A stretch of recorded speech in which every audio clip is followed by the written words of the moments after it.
संगवारी मला राम राम जय जोहार छत्तीसगढ़।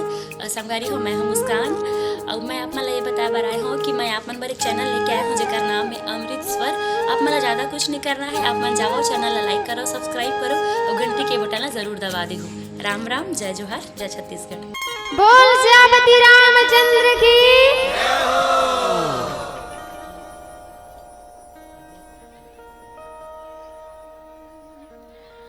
या देवी सर्वभूतेषु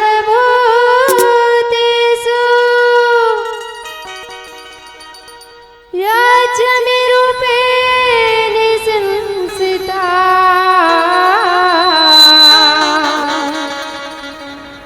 नमो तस्यै नमो तस्यै नमो तस्यै नमो नमः। बोल कनसिया चंद्र की जय। सभा में तुलसीदास